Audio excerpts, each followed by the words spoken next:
Saya minta kalian tidak perlu harus setuju sama cerita saya. Kalau boleh saya share Pak, kalau kata orang hidup itu kan pilihan ya Pak. Pilihan nomor satu ini adalah pilihan 95% orang di situ. Siapa Pak? Orang tua saya sendiri. Jadi pas saat pensiun, saya melihat ini Pak. Tapi apa yang dilakukan sama orang tua saya yang membuat saya harus berubah. Karena saya waktu pertama kali kerja, di usia saya 25 tahun, gaji saya adalah 2 juta. Nah, orang dengan bertambahnya umur dan pengalaman, umur 35 tahun, 10 tahun kemudian, anggap misalnya gajinya dia 6 juta. Nah, 10 tahun ke depan lagi, pada saat usianya dia 45 tahun, gaji rata-rata orang umur bekerja 45 tahun dengan bertambahnya pengalaman 10 juta.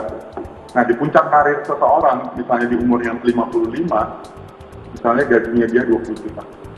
Nah, ini saya buat garis grafik. Waktu pertama kali saya memulai kerja sampai usia kita umur 55 tahun, ini masuk apa? Titik pensiun. Kan? Nah, pada saat kita pensiun, income kita kan turun, karena kita nggak dapat income lagi. Nah, ini ada satu garis nih. Ada satu garis yang selalu ngikutin gaji kita, yang lucunya pada saat kita pensiun, dia nggak ikut pensiun, dia terus naik.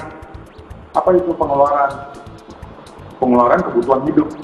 Nah, selama kita bekerja dari pertama kali umur 25 sampai 55, ini kan 30 tahun kita bekerja. Kita bekerja buat siapa? Kita bekerja buat keluarga.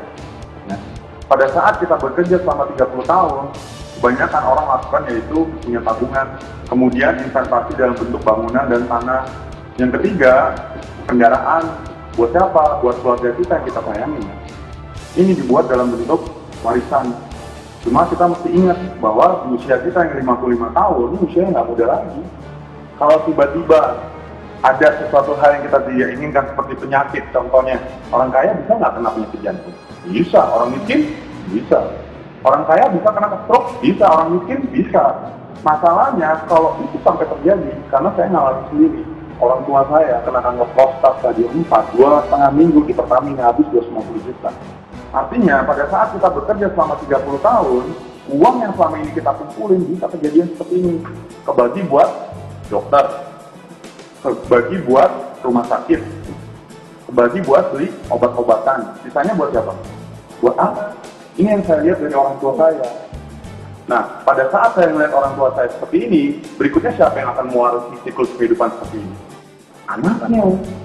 Setelah anaknya siapa? Cucunya. Mau sampai kapan terus-terusan kayak gini? Makanya kita perlu yang namanya ada yang kedua, backup plan. Perlu nggak kita punya backup plan? Perlu sekali, penting. Backup plan ini yang nanti akan menyelamatin kita. Karena ibarat mobil kita pakai di tengah jalan, bannya pecah, kita nggak punya ban serep, kita bisa berpergian, nggak bisa.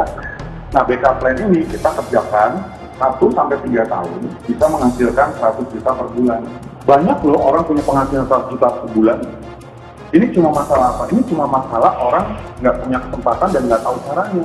Sekarang kalau lu punya kesempatan dan lu tahu caranya untuk dapetin 100 juta per bulan, lu mau nggak ngewujudin?